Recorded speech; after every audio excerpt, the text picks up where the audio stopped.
Oh, look at you all dressed up. You look awesome. Okay, why can't I hear anything? I hear you, Melissa. Hey, I was Monica, I'm muted. sorry. I couldn't hear you just until a minute ago. I guess I don't know what happened. I No, was I on was mute. muted, so I was Oh, just talking to myself. I was saying it's a big day. I have makeup on. I know it is. And you curled your hair. No, no, no. I got my hair done yesterday. Oh, big difference. I know. So I was like, great timing. No, Okay, I so think. Debbie, I need to learn from you for a second here. Okay. Um, Usually when I do this, I'm sitting at home, like when I just get people started, and then I go do something else. Well, today I have to actually go watch my son play basketball. So I'm sitting in the car, everything all hooked up, but I Uh-huh. don't know what's going to happen when I go inside because they don't have good reception there. So I want to make sure you or Monica are the host or whatever I need to be so that when I won't click the red X, but when I close my computer, I don't want to lose y'all. Okay. So you're on your phone. Okay. Up at the No, I'm top. on. I'm actually on my computer because Oh, you're on WebEx your does not computer. work on my Okay. phone. Oh, we should fix that. We Okay. should fix that. It would be really good if it did. Okay. So you see participants down on the bottom right. Uh-huh. Okay. So click on participants. Yep. Go up to my name and right click. Yes. Oh, change role. Okay. I was Change looking. role. Gotcha. Yeah. Make host. So yeah. So well, while you're the host, make Monica the co-host, just so she's got presenter. Okay. Gotcha. Yep. Okay. Okay. Hold on. Sorry. It wasn't liking what I was doing. I'm going to do this. Okay. Okay. Change role. Oh, hold on. Okay. So you're the host and I'm the co-host. Sorry, I messed that up. Um, Oh, so so can I now take, I've got to make Monica the co-host then. Okay. oh, okay. You can do that. Sorry. That's why I told you to do that first. Okay. So. I'm now I the was clicking too co-host. fast. Okay. Okay, there we go. So I think we're set. Awesome. Okay, you guys, thank you so much for doing this. And I appreciate you so much. I am going to hit the record, but well, actually, it's already recording, isn't it? Yeah. Recording is Yeah. in progress. Okay, Well, so I'll flip all it this once it's other. all done. Okay, But and if you need help cropping off the babble, I can help do that too. Okay.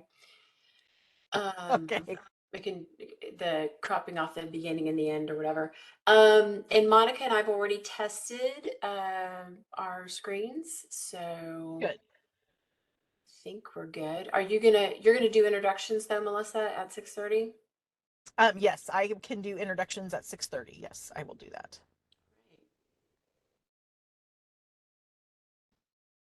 Do you turn off mute? Do you mute participants?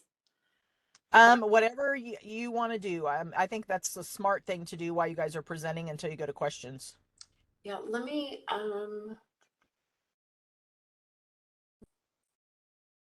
do it now.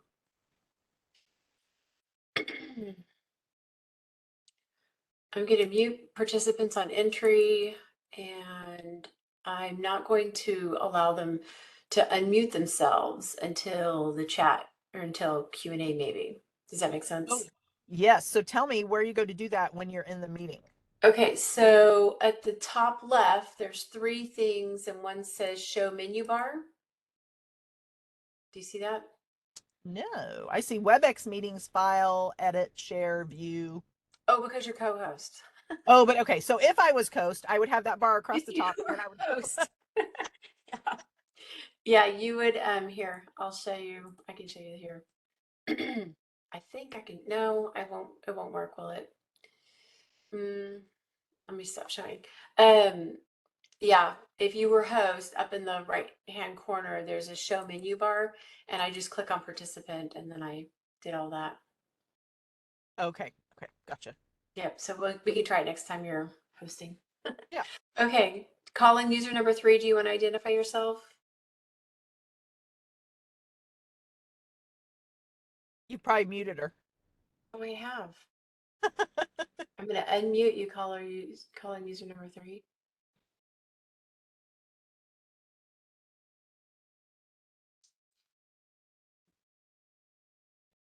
I guess it doesn't help for right now, huh? Let me unmute.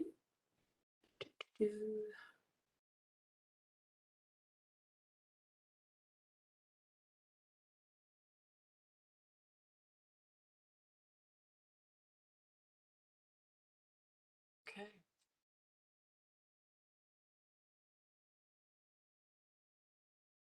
Carol's asking if it will be sent out. Melissa, your intentions are to post the video, right? Well, yes, what will happen is it'll take a day for it to do its thing here in WebEx, and then I will trim it, and then I'm going to send it to Jamie at Texans Wake Up, and she will post it on her training page. And that's where we have the other trainings that we've been doing. So that's where it will reside. TexansWakeUp.com/training. Okay. So Melissa, if you want to identify the call-in users, I can change their names here. Okay, great.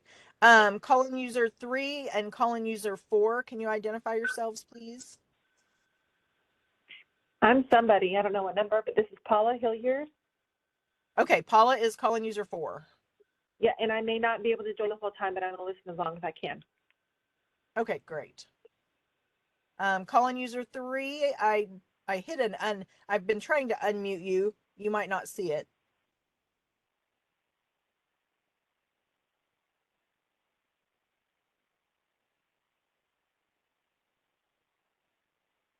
Hey, call-in user 3, we have to identify you or we have to kick you out.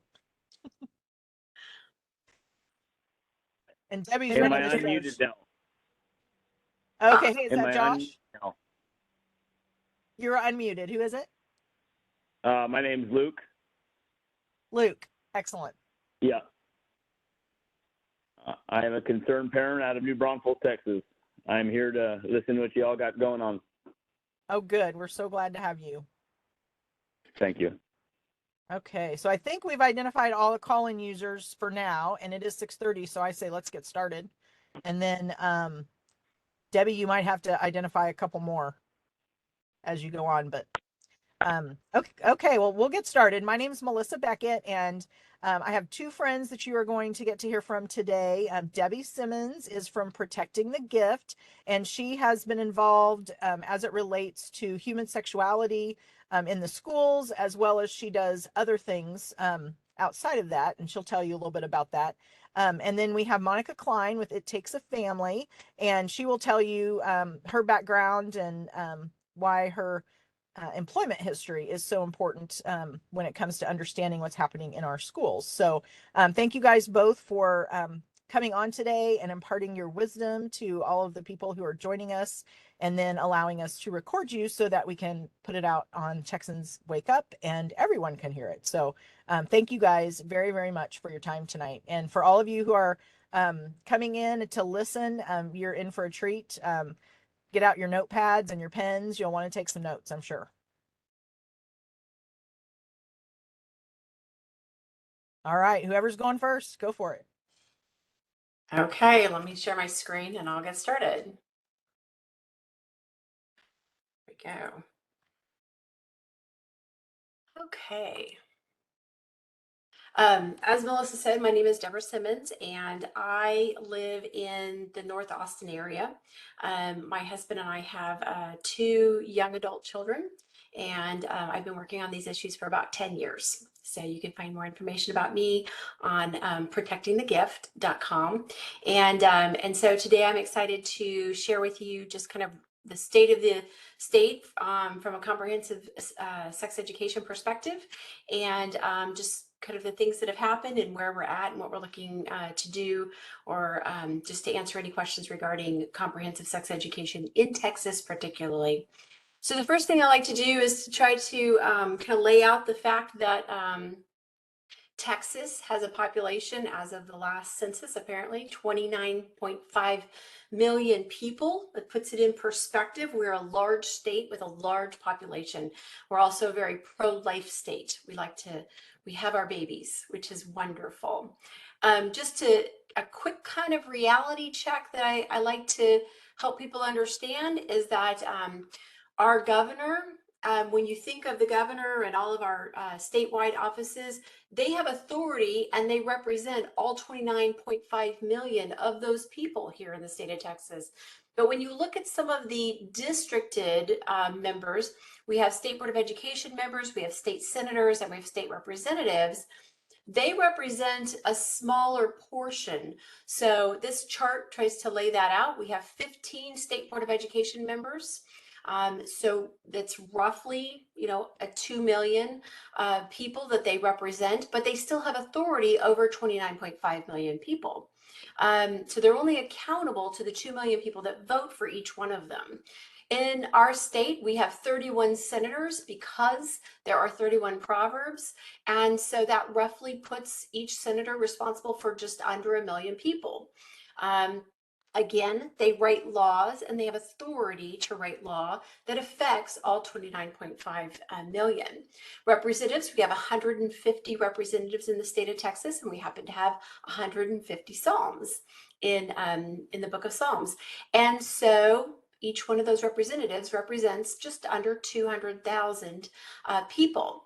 My point in outlining this is to help you to understand that no matter what happens at the state, no matter what the governor's doing, no matter what the State Board of Education is doing, your local school district is most likely more accountable to you and has a smaller responsibility of authority. So there are more accountable local, whether it's your county, your city council, your school district, particularly since that's what we're talking about. I think it's really important to understand that. And so as much as we want to get in there and talk to the state senators and the state representatives, our local school districts are going to listen to us more. And quite frankly, they go to our churches, they live in our neighborhoods, and we should be contacting them regularly.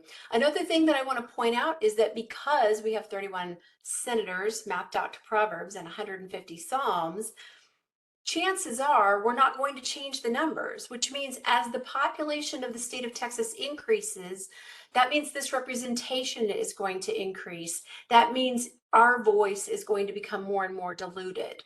So that's just kind of a reality check, or just like a perspective that I think is really important, and I wanted to share with everybody.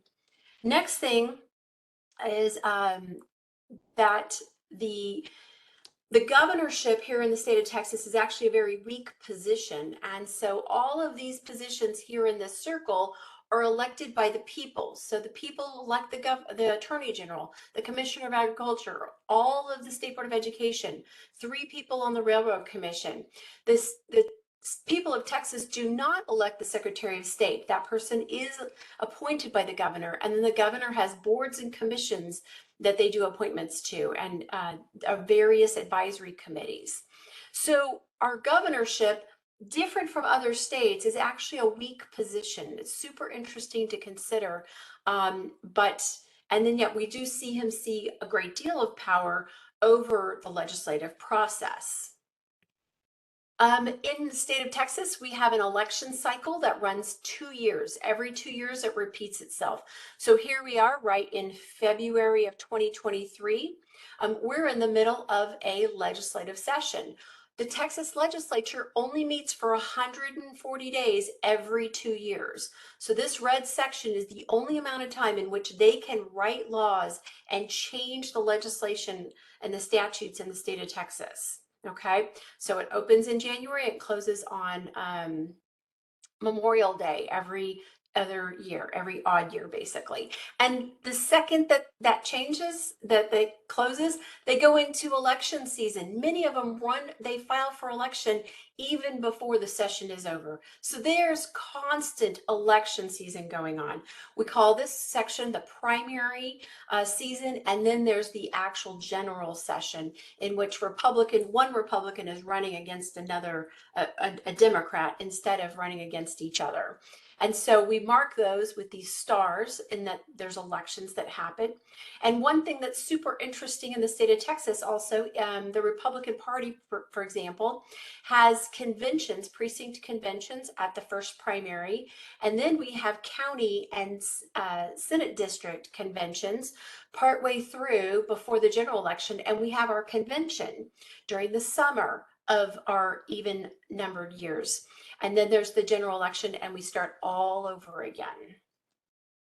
So here in the state of Texas, interestingly enough, maybe you have heard of Cecile Richards. She is the former president of Planned Parenthood. She was actually the president for quite a few years of Planned Parenthood. She stepped down a few years ago, and Planned Parenthood has actually been in chaos ever since.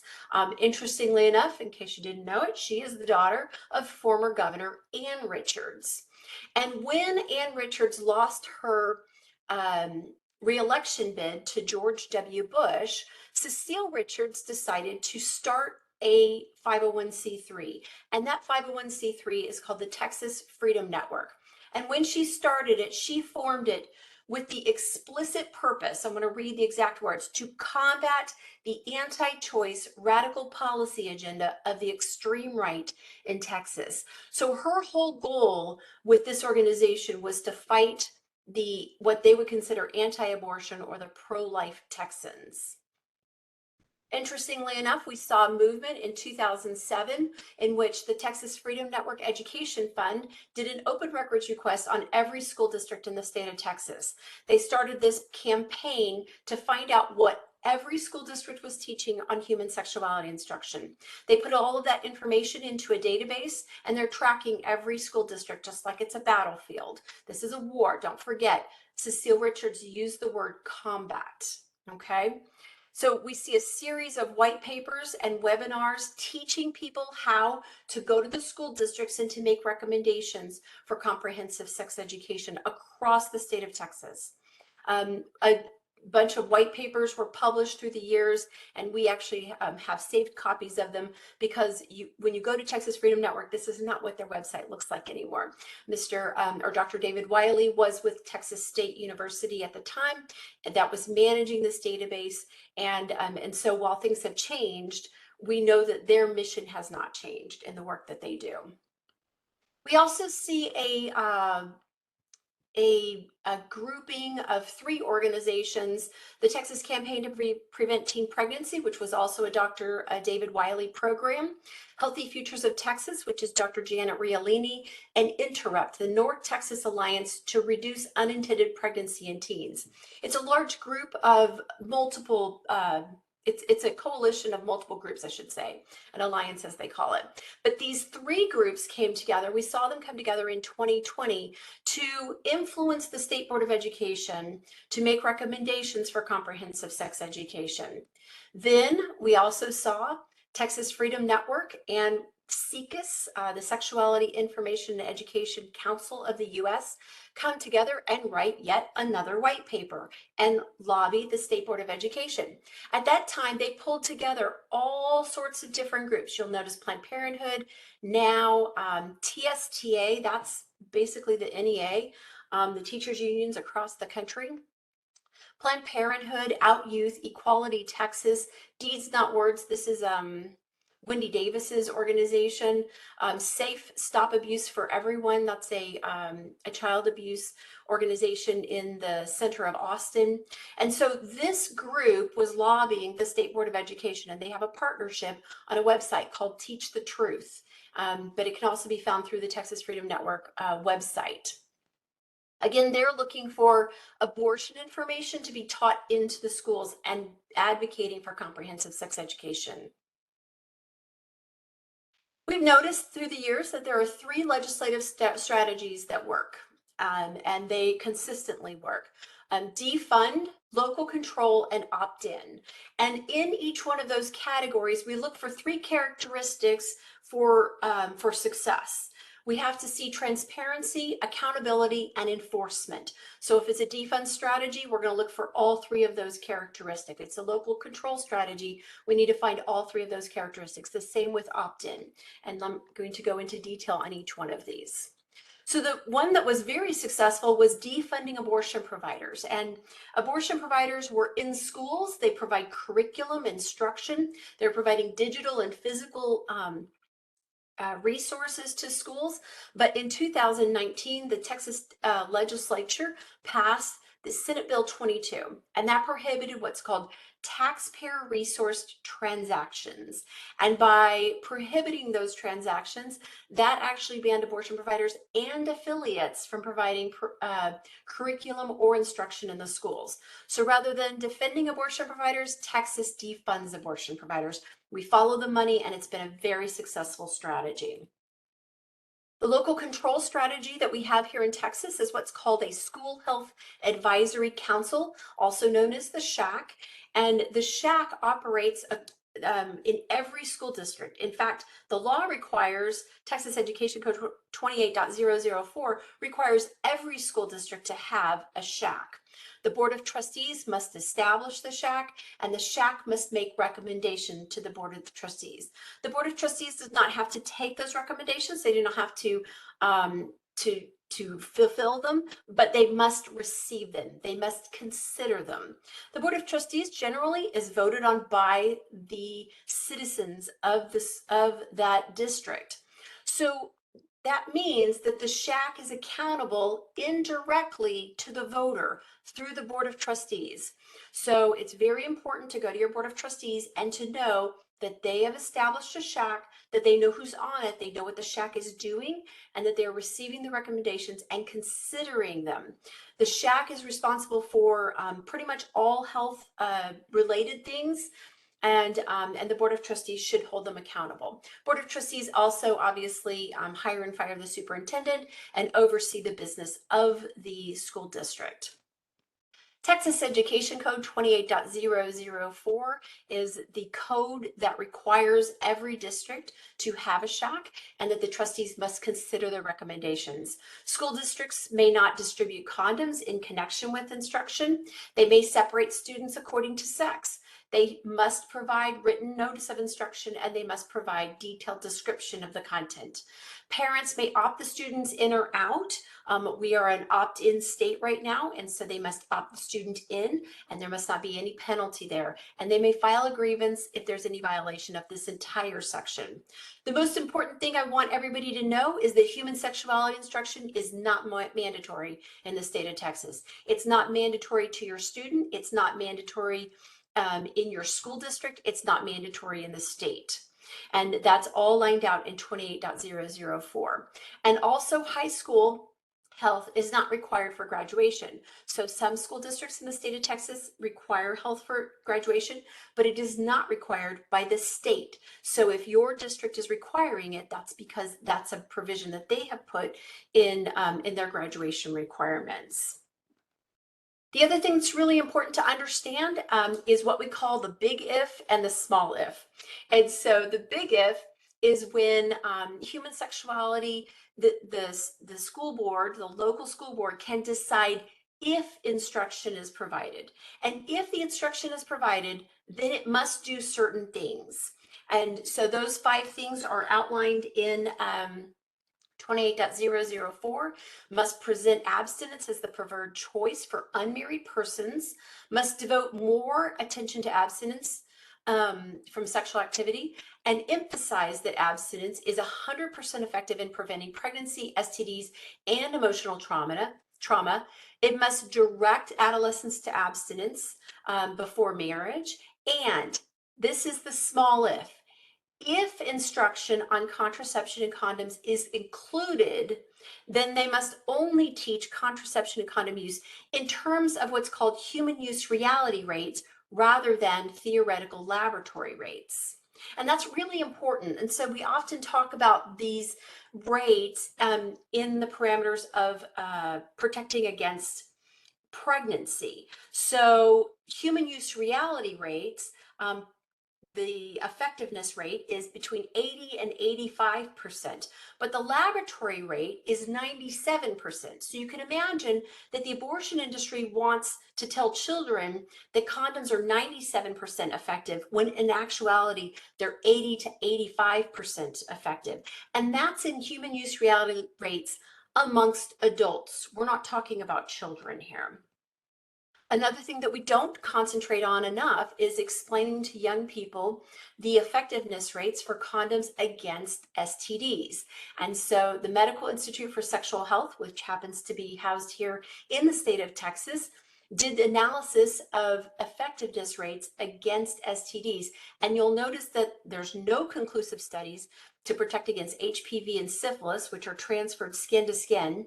And that herpes, for example, is only 30% effective, all the way up to possibly 80%. And we have to ask whether these are good enough numbers to give that type of advice to our children. The other thing that's really important to understand here in the state of Texas is we have standards. We have standards for math, standards for social studies, standards for reading, and we refer to our standards as TEKS. So you've probably heard of TEKS around the state. It stands for Texas Essential Knowledge and Skills. Often people say Texas is not a Common Core state. We are not. We're not a Common Core state. We have TEKS, Common Core or standards, and we rejected those standards and we have written our own. It's important to understand that the TEKS are broken down into a couple different categories. There's introduction, and then there are the standards. Within the standards, there's knowledge and skill statements, and then there's student expectations. We went through the trouble of counting the student expectations in the health standards that were adopted in 2020. Remember those groups and those alliances that I mentioned earlier that grouped together in 2020 to lobby the State Board of Education? They were pressuring the State Board of Education to adopt extensive and comprehensive, robust standards or student expectations as a part of the health TEKS. And so this is the summary of where we landed. So across kindergarten through high school, and it's 2 semesters in high school, the State Board of Education adopted 617 student expectations.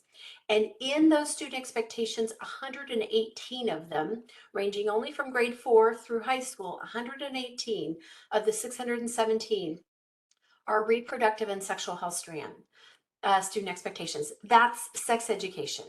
So another thing that's important to understand about our about our TEKS is that the state of Texas, districts are supposed to teach all of their TEKS, but remember, sex education is not mandatory, but they are expected and encouraged to go above and beyond. So these are just the minimum standards across the state for what is expected if they're teaching health standards.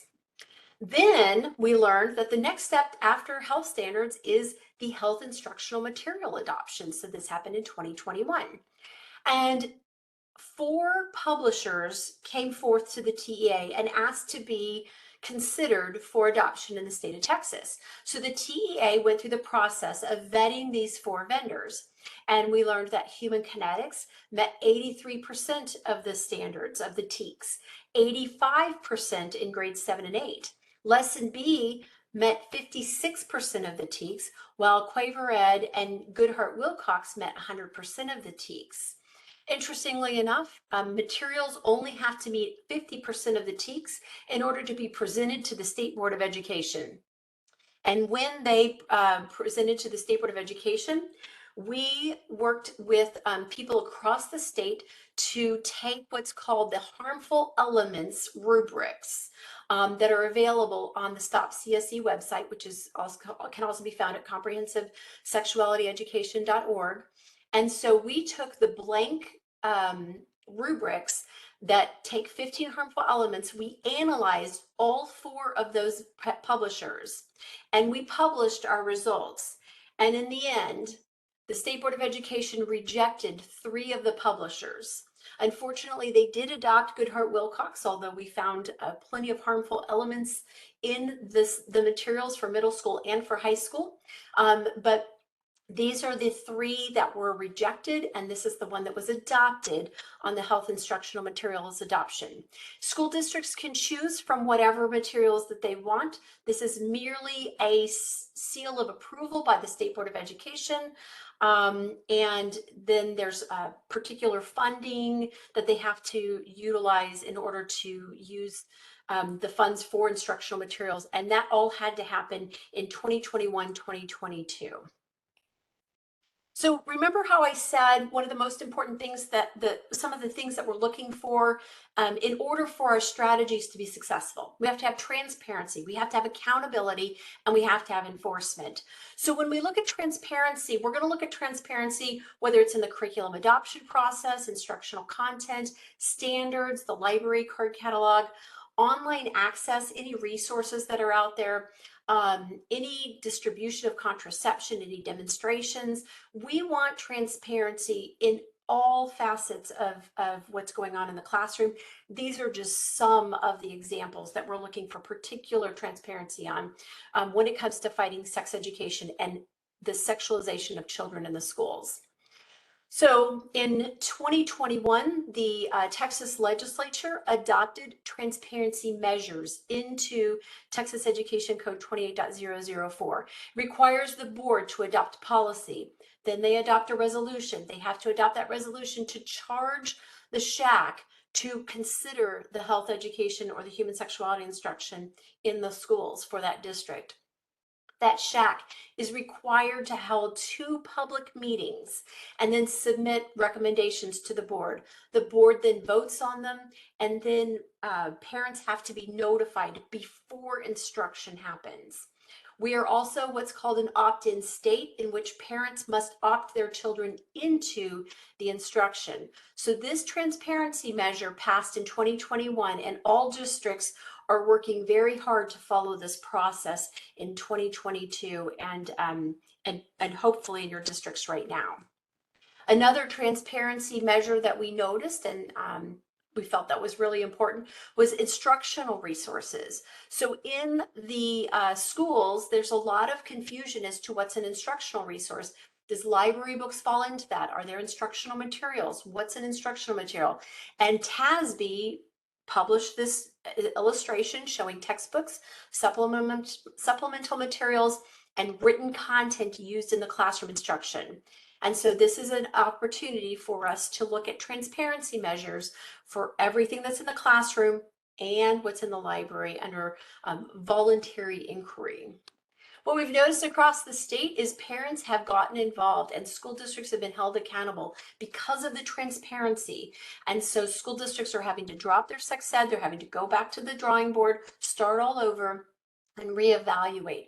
Parents are pushing back, they're asking questions, they're speaking out at board meetings, and they're pushing for more transparency and answers as to how some of these obscene books are getting into the classrooms, into the classroom collections, into the libraries, and into the curriculum.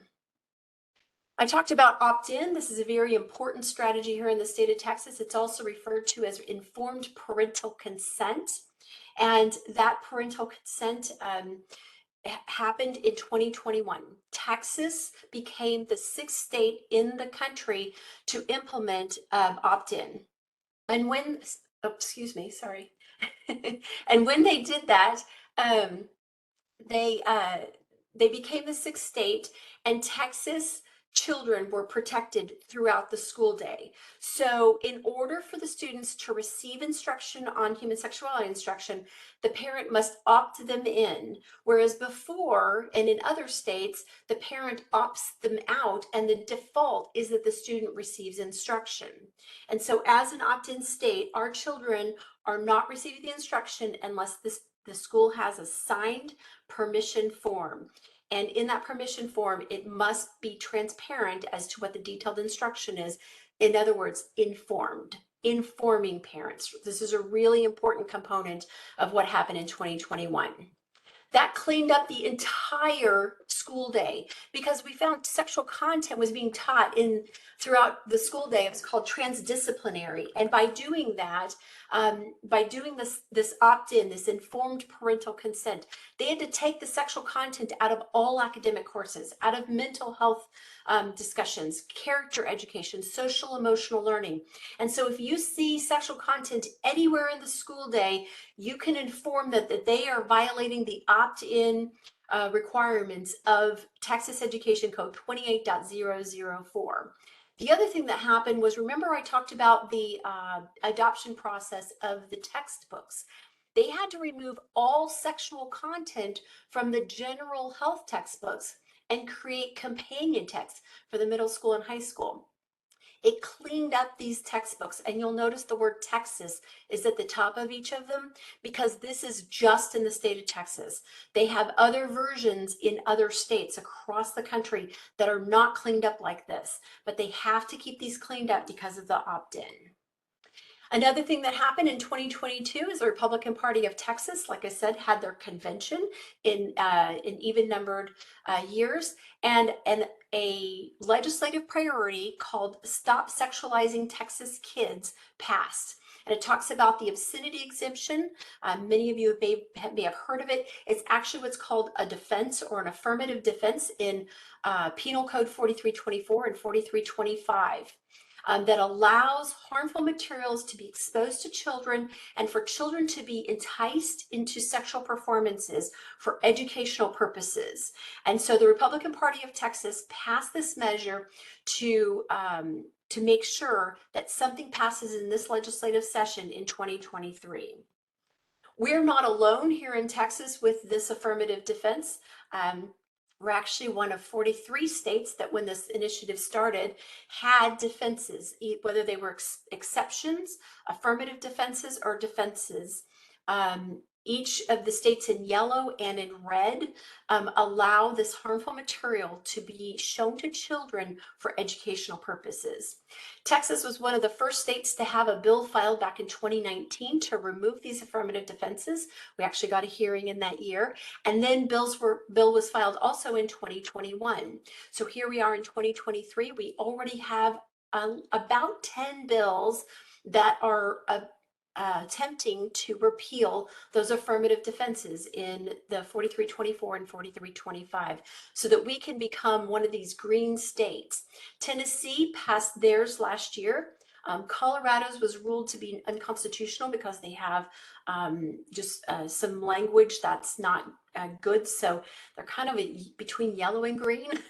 But we still have to consider them one of the green states and try to work with them to change it or to strengthen their law. And but the question is, can we file lawsuits in these green states? They have a lot of the same material. And so we're working with legislators and working with local district attorneys. We need to really put pressure again locally to uphold the laws of our state. Another thing that's happened is, if you're not familiar with Texas Representative Jared Patterson, he's on social media. You can find him on Twitter and on Facebook. And in early 2022, I think late 2021, he realized what was going on in the schools and he started writing letters. He wrote letters to publishers, he wrote letters to superintendents, to school districts, to other representatives, and to other state legislators, senators, etc., trying to get to the bottom of what's going on with the publishing companies that are putting these books into schools. And he has been putting pressure on them. He's been filing bills and he is leading. And so I want to encourage you to follow him, to encourage him, to pray for him, and to thank him. And so we are looking for more heroes, more people to stand up for protecting children all across the state. So the strategies again that work: defund strategies, local control, and opt-in, all looking for transparency, accountability, and enforcement measures. And even if we can't do them at the state level, we need to also do all of these things at the local level. And with that, I'll turn it over to Monica. Thank you, Debbie. That was so good. And I've seen you do this presentation, and it's always a great reminder. And I appreciate all of your work.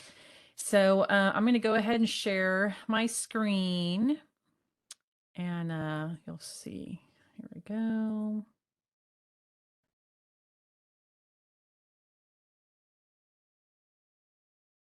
Well, my name is Monica Leal Klein, and some of you might know me as that former comprehensive sex ed lady. I am a former comprehensive sex educator. I was trained by the gay community and Planned Parenthood.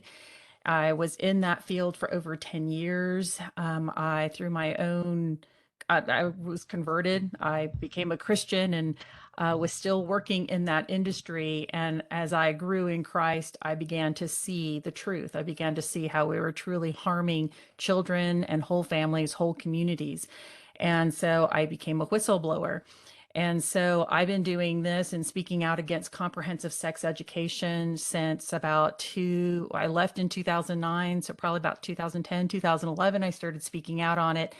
And a big piece of it, especially back then, it's still relevant today, as Debbie was talking about, is that sex education is the marketing tool that leads to abortion. It is literally the tool used to groom our children and our culture to accept abortion. So as we teach children comprehensive sex education and we're teaching them how to objectify themselves and one another, then it's a natural next step for them to dehumanize the preborn child.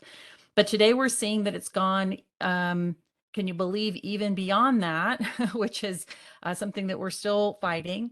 But also it's now causing our children to question their very identity. And so I really want to present about the worldview. And this is going to be a presentation that I haven't done before. I'm exposing all the graphic details. I think many of you have probably seen a lot of that already. But what's really it's really evolved to, and it's really something that we're just realizing as well, is that this is all about worldview and changing the worldview of our children. And so as you see the worldview, there's various definitions on that, the overall perspective from which one sees. And so we talk a lot about how we see that our schools have become or gotten to this point where they're re-educating our children. They are taking away or deconstructing the values that their families have taught them and are now teaching them a new value system. And so I think it's important, or I know that it's important to know what your worldview is and what are the standards for your family. And this becomes very important to me because I was groomed into that field. And it wasn't until I began to learn a new worldview, like the biblical order of the family, my identity in Christ, our value in humanity, and how God has created us, that I began to really see the error in the secular worldview. And so this is what we're seeing here is what we need to base ourselves on. And unless we have a worldview about the family and the marriage and that parents are the sole authority over the children, then it's very hard to discern what the problem is in the schools. Because if people don't believe that they are the sole authority over their child and that they do believe that doctors or other educators or the school or the government should be teaching their children, then they don't see a problem with that.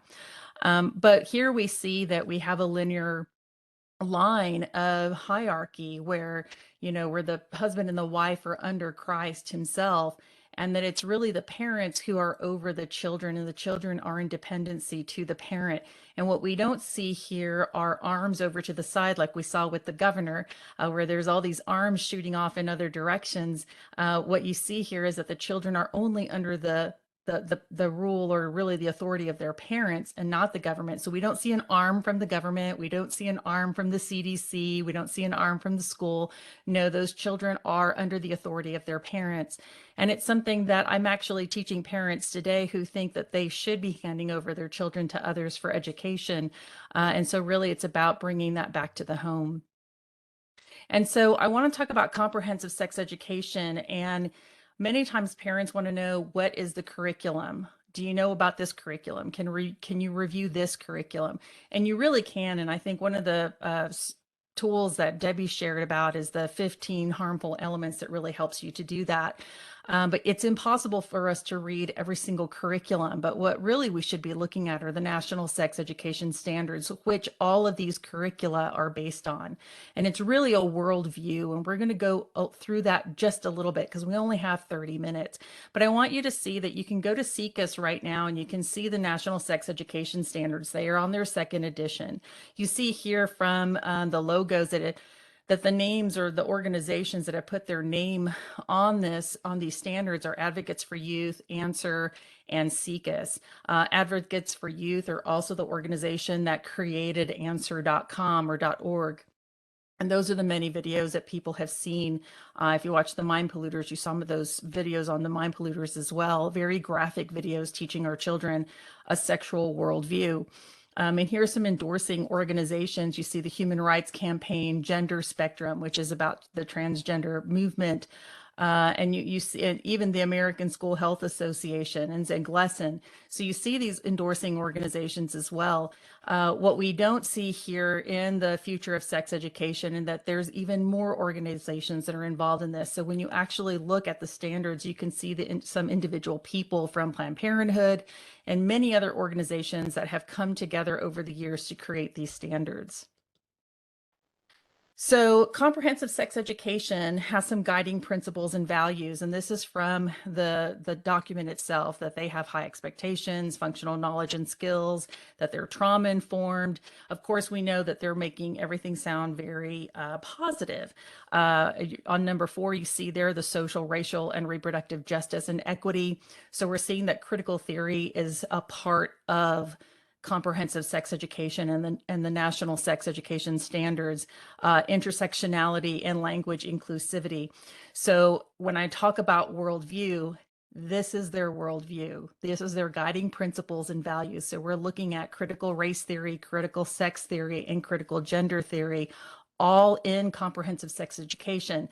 But what I really want you to focus on is the national sex education standards that then define or guide what comprehensive sex education is supposed to look like. And what you're going to see through this presentation is that it's no longer just a sex ed class, but it's many different approaches, even in mental health. So their theoretical framework that they say that they use is social learning theory, social cognitive theory, and social ecological model. All of this sounds fantastic. You read it, you're like, oh, what does that mean? But that sounds evidence-based. That sounds so research-oriented. All that really means, according to Psychology Today, is the basis of social learning theory is simple. People learn by watching other people. We can learn from anyone, teachers, parents, siblings, peers, YouTube influencers, athletes, even celebrities. So we observe their behavior and we mimic that behavior. And what do children do but mimic behavior as well? So in short, we do what they do. So this theory is also known as social cognitive theory. So that's precisely going back to their theoretical framework. They're admitting that this is the basis of their framework, is basically modeling the behavior that they want our children to mimic. So let's look at some of that. And I'm going to share some pictures and videos. And so if you have any children around, I strongly suggest that you either put some headphones on or ask the kids to leave. Here is in the Instagram for Planned Parenthood. If you notice the first picture, prioritize your self-care. And that's actually a picture of a sex toy. Bisexuality on an eraser for school. It looks very school oriented, but the eraser says bisexual. Starlight, Star Bright, use birth control when you bang tonight. The reason I'm showing you these is that when we talk about comprehensive sex education in the schools and we talk about supplemental materials that children are being given, these are the materials and resources and links and organizations that they're being asked to research in their own time or at school. So if they go to the Planned Parenthood, and this is from the greater Austin, Texas Planned Parenthood, these are the things that they're going to see. These are the things that will influence them and that they will mimic. Use more lube. This is from Jane's Due Process. Teens deserve total control over their reproductive health decisions, including birth control and abortion. Here we see what looks to be like a painting of a young girl. Asexuality is real and valid, and that safer sex is self-care. And of course, we see that very dehumanizing photo there as well, that just makes sex seem as though it is just for fun and that it can be crass. So this is what they talk about with social learning theory. Here we have SECUS themselves. So SECUS has their logo on the National Sex Education Standards. So here you see National Sex Toy Day. They do refer to Planned Parenthood using And they talk about masturbation, they talk about sexual dysfunction. So these are the things and resources and trusted organizations, I say that in air quotes, of course, that they're sending our children to. But not just sending our children to, you have to also, and many of you probably already know this, that SIECUS is a large organization, well funded by our government as well. And they are lobbying hard for this. And it has been my prediction for many, many years that I knew that the national sex education standards would be standards that these organizations would want to make true national standards mandated throughout our country. And that's exactly what's happening. Here's one that's very troubling, a picture of a little girl. This is from SIECUS called Emancipator. Parents' rights are a red herring. Abortion justice belongs in, and you fill in the blank. So this is the influence that they're talking about with social learning theory. And I'm going to go ahead and escape from this and show you a quick video. And you'll probably want to close your, this one be a little more shocking. This is a video from SIECUS. They were having a fundraiser for abortion and of course for reproductive health, which is what they call abortion.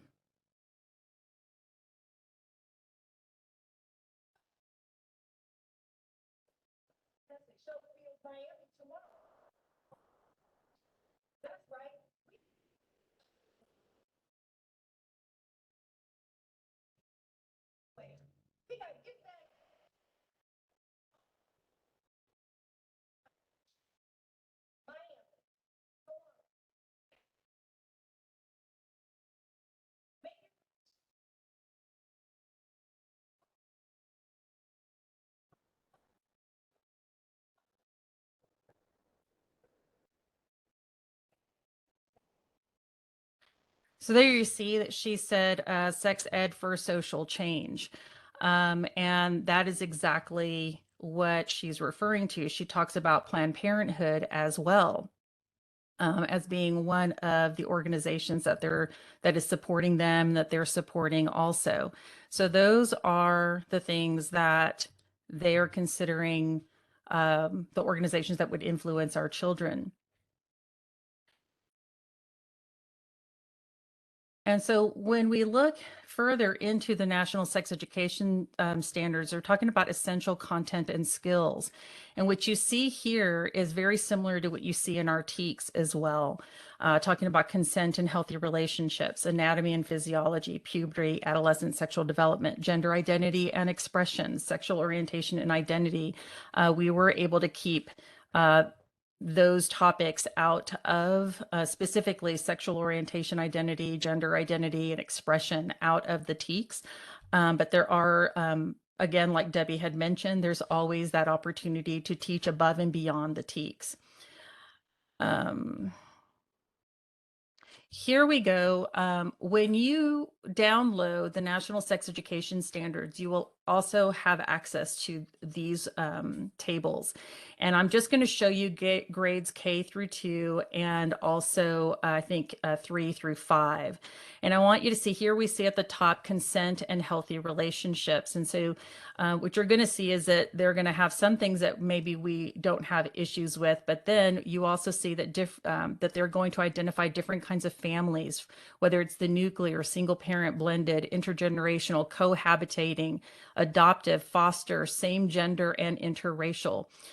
Remember, this is K through 2, kinder through 2.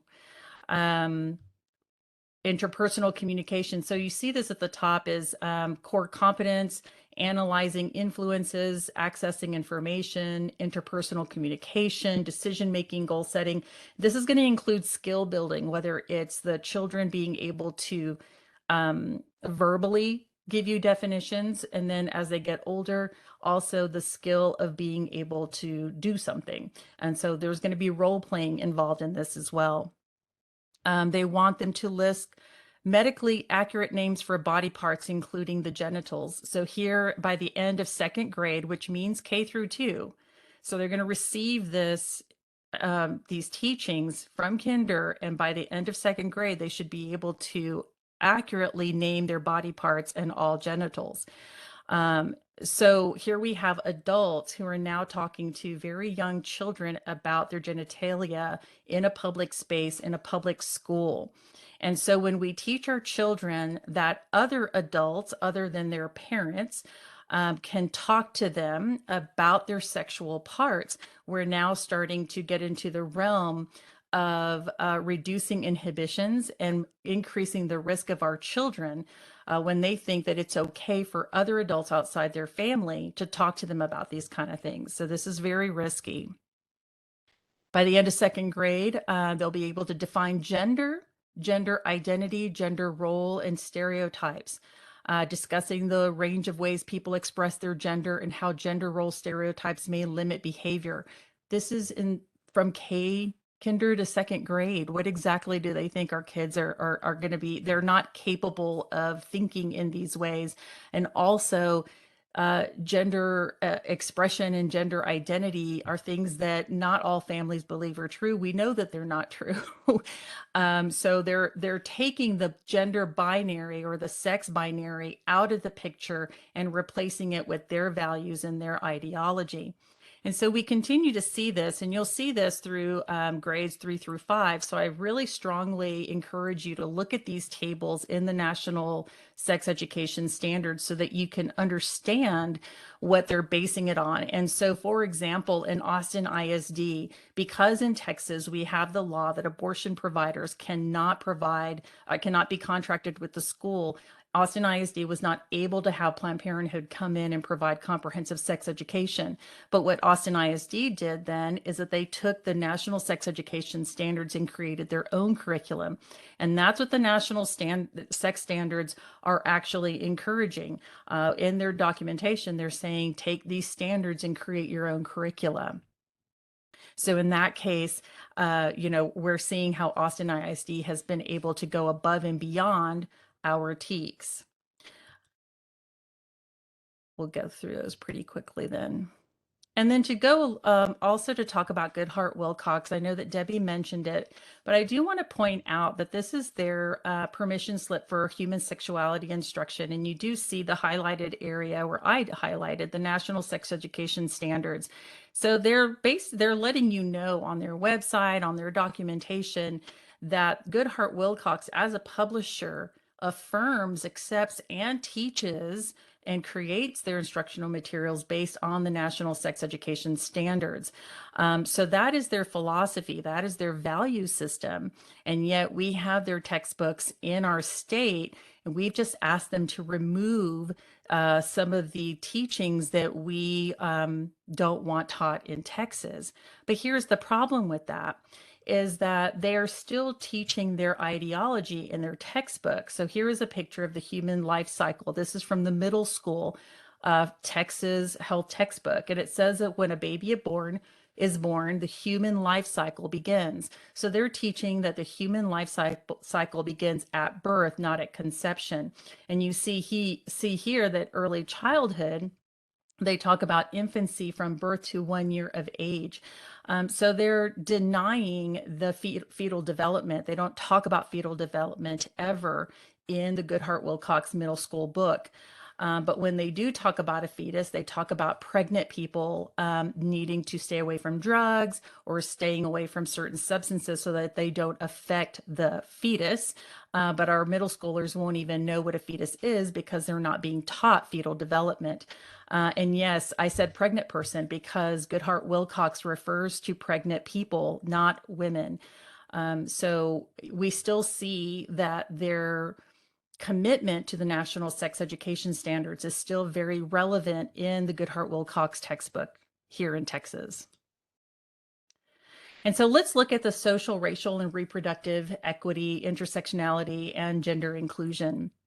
The reason that that's important to look at is that comprehensive sex education is no longer just, you're not going to see it as just a sex ed program in a school. You're going to see it in mental health. You're going to see it in third-party programs that are coming into the schools. And it's very possible that you as a SHAC may not even know that it's there. So what I'm going to do is I want to highlight communities and schools, and one of the programs that they have to teach their staff, and that will then influence a school district.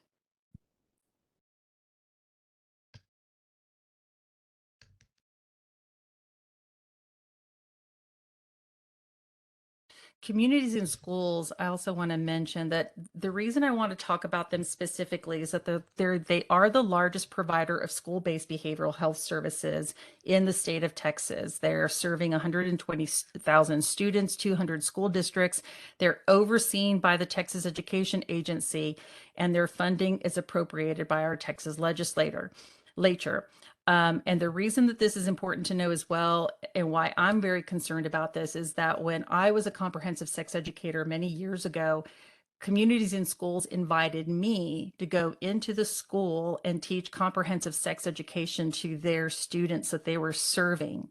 The school didn't know about it, and the parents didn't know about it, and certainly a SHAC didn't know about it, because CIS was already accepted into the school, and they bring in speakers and other resources from the community to teach the children. So there was no parent notice about this.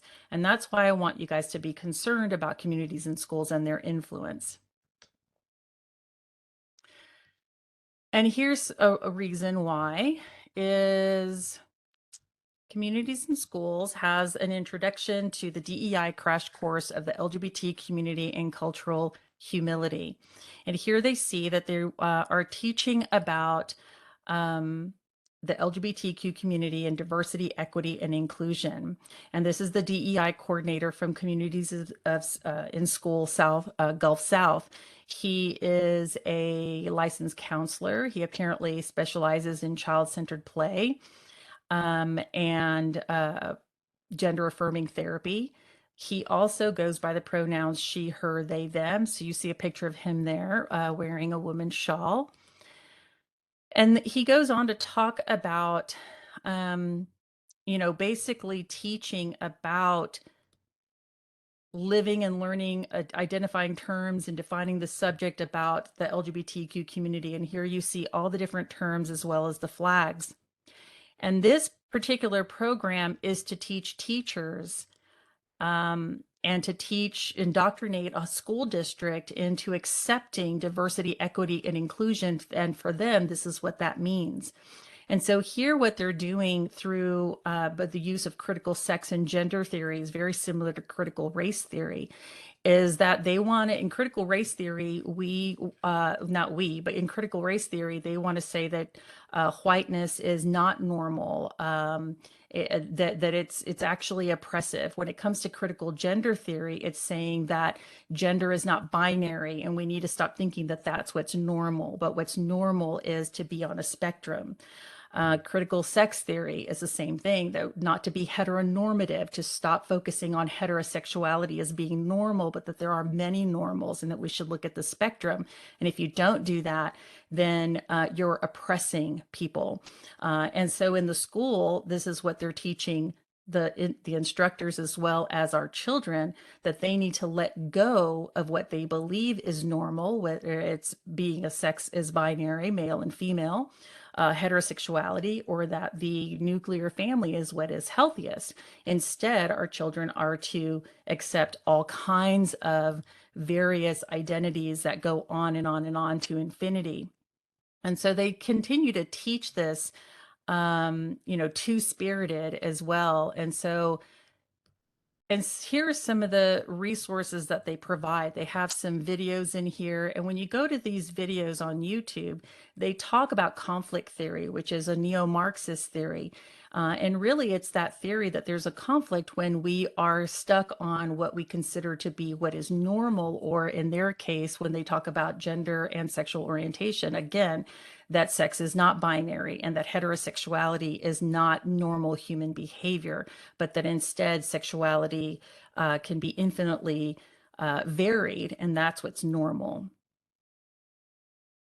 Can I interject something? Yes, go ahead. Okay. Can you, just for a moment, you may want to do it later, but can you replay slide number 7 for me? Just put slide 7 back up just for just a second so I take a snapshot of it. Okay. We can share those links. We can share the Okay. links with you later. Okay. Yeah. Thank you. And so this is an example of that. Now, this particular video, Marsha Johnson and Stonewall, I do have this here to watch, but I know we don't have enough time to go through all of it. But what this one is very interesting to me, and see if I can find it really quick. It is very supportive of sex work and supportive of children who have become homeless because apparently this is an example here in this particular scene that that Marcia, which is actually a gay male who identified as a female, left home because his parents are very upset with him for wearing girls clothing. But later on, he also describes how this man, in this case right here, took in this young man when he was 11 years old and taught him how to become a prostitute. And the entire film it really draws on your heart and causes you to feel very sympathetic. But what we're really seeing here is the normalization of prostitution, the normalization of child prostitution, the normalization of I mean, it just goes on and on and on. And when it's shown in such a way that our children would not fight against this. And so this is all provided by Crash Course. And I encourage you to watch this. I don't know if he'll say it here. I'll play it really quick. New York City, throughout the world.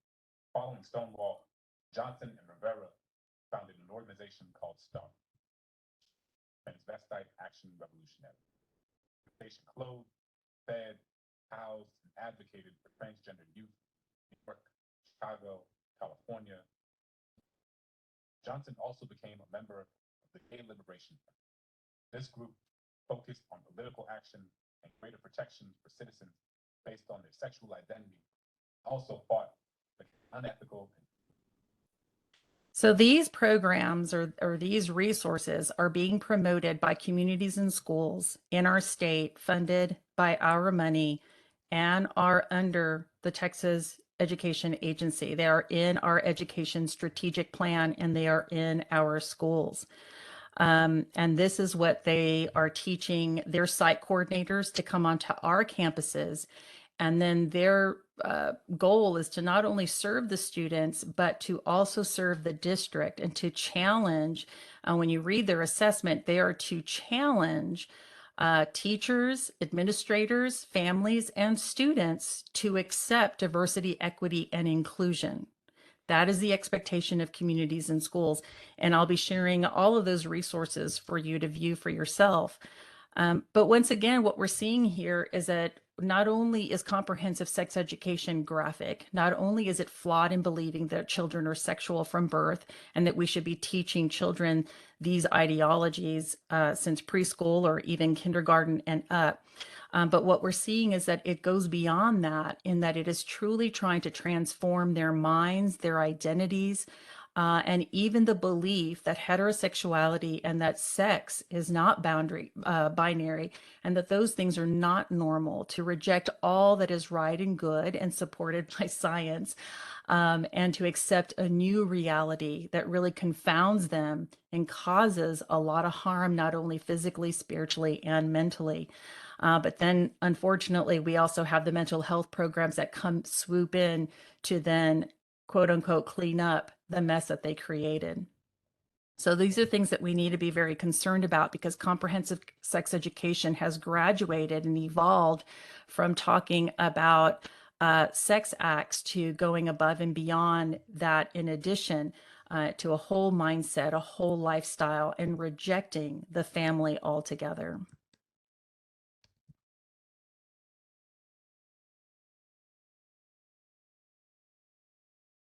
And so really the last thing I want to leave you with as a SHAC that I have found has been very helpful for me as a SHAC member in my district is that you need to know the law. Everything that you learn through Debbie's presentation, read 28.004, understand the opt-in, understand the law, so that you can then use that to help the parents of your district and to help your SHAC to ensure that you're bringing in the proper programs that truly reflect the values of your community. And that goes to number two, you're representing parents, not the district. You're not there to represent or be a voice for the teachers. You're there to represent the parents. You're not there to be anti-teacher, and you're not there to go against or be anti the district, but you will go against or strong or stand very strong representing the values of your community and the parents of your community. Educate yourself and the community. So don't keep everything just within the shack, but ensure that families know what programs are being brought to the shack for review, or let people know what the shack is trying to do to ensure that you're reviewing the programs at the school that are under 28.004. Facilitate discussions in the shack and be persuasive. Many shacks are afraid of confrontation and of conflict, but you can't really vote on something that you haven't discussed. So when you discuss programs, discuss them and be persuasive about your position. Foster parent involvement in the shack. Talk to other parents in the community and get them involved, whether it's by doing public comments, attending a meeting, or hopefully trying to be on the shack the following year. Make your meetings public and invite families to attend. Make sure that they're involved. Engage constructively with the Board of Trustees, the admin, and the teachers to the best of your ability. Not everyone wants to work with parents in the shack, but just do your best. And then just trust God in all things and take care of your family, because this work is so difficult when we're facing some of the things that we talked about in this presentation. So trust in God. Don't think that you are the savior. You're not the one that's going to fix it. You're a messenger. Know your job as a shack member. Follow your job description within that shack law. And do it to the best of your ability. And then just make sure that you're taking care of your own marriage and your own family at home. Now, I'd like to go ahead and open it up for questions. And Debbie, how did you want to do that? Did you want to get them to just speak them or go through the chat? Yeah, I mean, if people want to put their questions in the chat, they can. We never did turn off muting, so thank you for not Everyone not was so good. thank you. But to answer that So gentleman's question is that we yeah, will provide links to a lot of the resources that we were talking about. I can provide links to that video and other videos. Again, that's on Instagram on SECUS. That was actually created by a sex educator who is doing ongoing education on social media and in her community.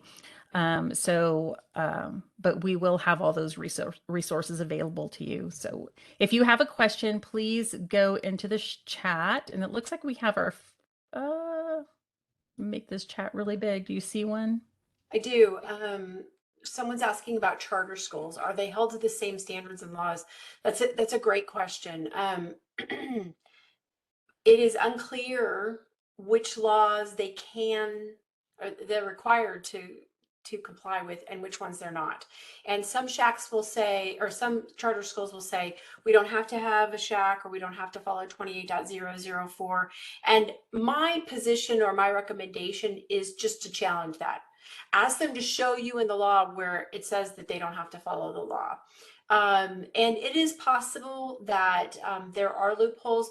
When they point out those loopholes, bring them to us, bring them to your legislators. Let's get some of those closed up. And we also have the same type of problem with what's called districts of innovation, DOI. So if your school district is a district of innovation, they may have filed to not have to comply with certain laws. And 28.004 should not be one of those. And so if your district is trying to get out of that law, or you have a charter school, I would just hold them accountable to it and ask them for proof in the law that they don't have to follow it. And then if you need to, follow a complaint at the TEA or file a grievance and just run through the process. Francine's asking if she wants to get copies of everything. Yes, and you'll notice I know in Monica's things, everything's online. Monica, you were using their words, and a lot of the slides that I use, I put a link to where you can find that information, and so all of that will be available. Yes, and I will be this starting this week, we'll start presenting little by little the various resources from communities and schools in their diversity, equity, and inclusion programming. I've downloaded all their resources and their assessment. And as soon as they might actually hide a lot of that afterwards because it's really meant for their staff. But it is exactly what they'll be training their site coordinators with. And then they will in turn train the people at your district. And it will be a slow process. So you can follow that. I guess you could go to monicaklein.com so you can follow more of that about communities and schools because they do seem very benign. Um, and that's something we need to expose. Any other questions, guys, about Mickey has, yeah, there's a question in there about communities and schools for you. yeah, exactly. Yeah. Let's see. A lot of opt-in forms are online with other documents. It says that it must be sent out on standalone. And I think that the school districts, maybe they post the opt-in forms as a service. I do consider that to be good. I like that the opt-in forms would be available because of course I'm all for transparency. But in order for it to be a valid opt-in form, it must be sent within 2 weeks of the instruction. It must go home and it must come back signed. So they can't just say, you know, oh, it was posted online. I mean, the school district, if they want more students in the sex ed, they're going to follow all the rules and they're going to make sure that that form gets home and comes back. One thing we also see at the beginning of the school year, there's a provision in 28.004 that requires transparency before the school year starts. And that we normally see the districts put into the handbook. And so I would encourage you to go to the student handbook. It could be a code of conduct, it might be a parent handbook, but a handbook of the district, and look for the disclosure. They're going to say in there that they're supposed to say the detailed description and general schedule. So for example, Round Rock ISD had kind of a high level explanation about what they're teaching, a list of the 4 chapters that they were going to teach, which were in the companion text of the Goodhart Wilcox, but they neglected to say that they generally teach the sex education in May. So they didn't even include a general schedule. They don't have to include the specific days or content, but they should be at least doing that. And so most districts need to be reminded of what the law says in that capacity. And we did see that in Fredericksburg that a lot of that wasn't happening. And so it was really the SHAC members who understood the law, understood the process, would go to whoever was in charge of doing that and encouraging them to do it properly. And it still wasn't done properly, to be honest. And so I think that image, Debbie, that you have there, I guess it was from TASB of the process. I think that's very helpful. Some people are visual, so seeing that, I know I am. So seeing that is a lot easier than reading a lot of a lot of law, a lot of code. Yeah. But you do need both. You need to be able to look at the code as well as some of those resources so that you understand the process of that. And I think it's also helpful for some of you who are SHAC members, and I think all of you are, is having a binder that's provided to every SHAC member with the 28.004 and other resources that you know is helpful and that you must encourage all of them. And I know that when I was asking our SHAC to review the social emotional learning programs of our school because none of them had been approved, I got a lot of pushback from some of the SHAC members who didn't want that kind of transparency because you're not going to have all conservatives, obviously. And so I kept pointing them to the code and I kept saying, but this is our job description. This is what we're meant to do. This isn't conflict. This isn't being rude. This isn't a lack of trust. This is our job. It's our job description. And so instead of having a fight, they couldn't, they really didn't have a way to debate that because it was true. It was our job. It's our job to do that. So when everyone has the law in front of them, it's much easier to do your job. Yeah. And you're not being unreasonable. There was a question. Somebody had their hand up. Yes, please. Can I ask my question? Yes, please. Sorry to interrupt. This is Yahubi, one of the parents. I have 3 questions. I don't know I'm able to answer all of them or only one. Oh, go ahead. My first question, like previously in the schools, at the elementary level, also they were giving you the sexual education parent consent form, but from 1 or 2 years, they stopped that one. When you're asking them, they're saying, no, we are not teaching it to the kids. But when you're going to the same slide, which I saw it before, that education or LGBT like this thing is like a big basic. It starts from pre-K, pre-K 3 or pre-K 4. How we can ask or how we can like make force on the schools to give us that parent consent form and the elementary level, because they're giving you in the high school and the middle school, but not elementary anymore. Right. And I'm not, it's interesting that the school districts are interpreting the law to say that they don't have to. I actually came face to face with a school district, and they show a video about puberty, and they said, well, that's not human sexuality instruction. And so they didn't think they needed to have the transparency. But again, like Monica said, showing them the law, helping them to understand what the law says, is very enlightening to them, because most of them know the TEKS, they know the standards, they know the curriculum, they know, well, we've been doing this for years, well, this is what we do, and then we do this, and then okay, but the law says this. And when you inform them of what the law says, 28.004 is very clear. And if it helps to go read, to pull Texas Administrative Code, Chapter 115, there's actually an elementary link there, and it shows the different strands of health education. And there are standards in there for human sexuality instruction. If they're teaching any of that, they have to go through the process, the transparency process of informing the parents and having informed parental consent. And so sometimes it's just a learning process to teach them. And some of the teachers are taking much more leeway across the board and across the grades, again, not realizing that they're violating law, and we should be informing them of that. For my understanding, if I use the name of the law, that based on this law, you guys have to give me that paper, then they will cooperate, yeah? Yep, they Okay. have no choice. And the other option is to let them know that if they continue to violate the law, that you can file against their educator certification. And that's one Thank of you. the enforcement mechanisms that we have to make sure that they stay within the boundaries of what the law says. Thank you so much. My second question, in the city of Austin, or maybe in our state representative, do you have any kind of support from that side as well? For example, my representative from Austin and the White House or in the Congress, anywhere, they're supporting us in this battle or no?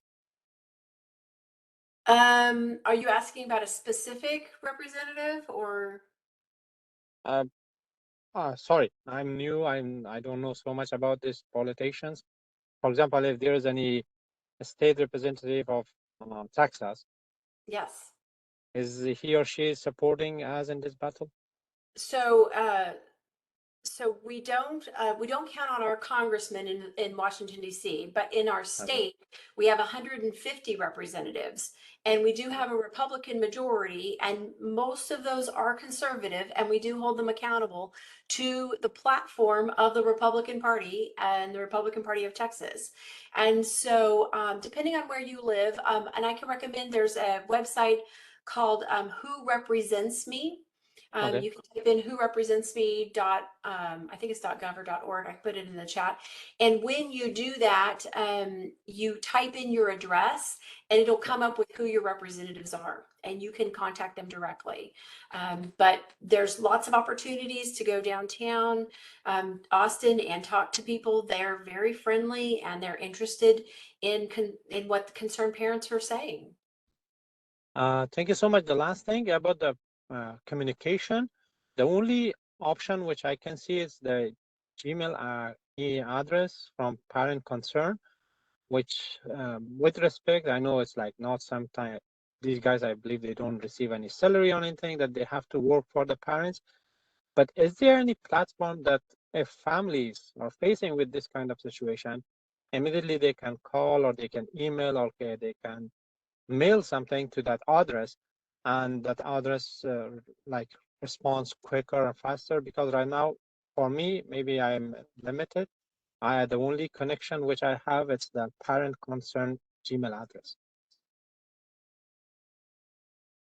To get continued support? I mean, that's a really good question. And something Debbie mentioned about when your previous question about legislators and if they're helping. I do recommend Texas Ed 911. Go to, and I put that web link in the chat because in this current session that we're in now, we are talking, or I know Melissa is going to be posting information about bills, legislators. This particular training and other trainings will be posted as well. And so you can get a lot of training just in that way. But because we're so grassroots, a lot of this training is just us doing what we're doing right now, and having Melissa or others, or like Carol Ayala, who's with Concerned Parents of Texas, which is, I think, the organization you're referring to. We just put these on. You can get information through various podcasts, but I would say that if there's something that you need as far as training, I think Texans Wake Up is another one. Debbie, can you put that one in the chat? Debbie's Yeah. good at multitasking and I'm not. I can't speak and type at the same time. I know Texans Wake Up has a lot of good information about what's happening in schools, from programs to library books, and even tonight's training will be on Texans Wake Up website. So if there's, I would say that those are some of the places where you can learn more. And then this group here, if you've been part of this group for a while, is a very good group to be a part of to learn more about the shack and your rights. Which group is this one? Sorry, is the same parent concern group, or this another one? I think this was organized by Melissa Beckett's Shack group, or maybe it was the Texas Ed 911 group. I'm not sure. She might be doing both. But so in that case, I would go to Texas Ed 911 or Texans Okay. Wake Up. Yes. Mm-hmm. Thank you so much. Thanks a lot. Sure. And I put the Who Represents Me link, WRM .capital.texas.gov in the chat as well. There was a question about funding. Our Shack says there is no funding, how to pay for things like binders for members. That is an interesting problem. And in the past, Shacks have there's been this challenge of it's an unfunded mandate, right? Mm-hmm. But how much should it really cost? And the binders are not that expensive. And if everybody even, I mean, if I were in a smaller district where funding was an issue, I think we could pull together, the binders, and they're going to give you printouts. They're going to give you printouts of things, but a place to put it. And even if they wanted to do it digitally, if they could give you a Google Drive, right, where everything's in the Google Drive. But the law is there and everybody's got it, and people can print it out and they can read it and understand it. I actually asked that baby shacks get trained in my district, and they acted like it was such a huge responsibility and it was going to cost so much money to do training. Look, it's not that, it doesn't have to be that deep, for goodness sakes. We don't want to put the shack members through ridiculous training, but just a page of, a slide high level about the shack, or what 28.004 says, the graphic that we used from TASB, for example, for shack members to understand some of the details. So I think you can pull together in your community, especially in small communities. There isn't funding. It is considered an unfunded mandate. It can be a burden to districts, but I wouldn't want to burden the district too much. Just enough. They're already going to have to provide location and staffing, and we want to help them as much as possible.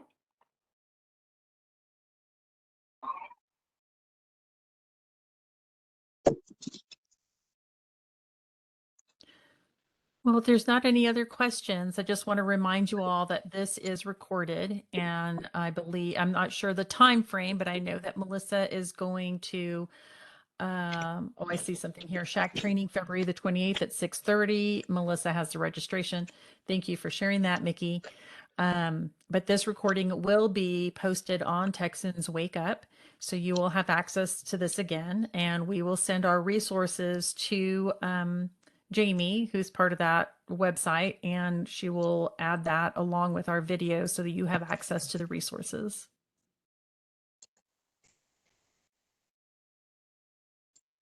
Well, thank you guys for being here on your evening. Hopefully you guys had a nice dinner, or while you maybe you were eating while you were with us, but I appreciate everything that you guys are doing. The fight is going on, and I know it can be very difficult sometimes.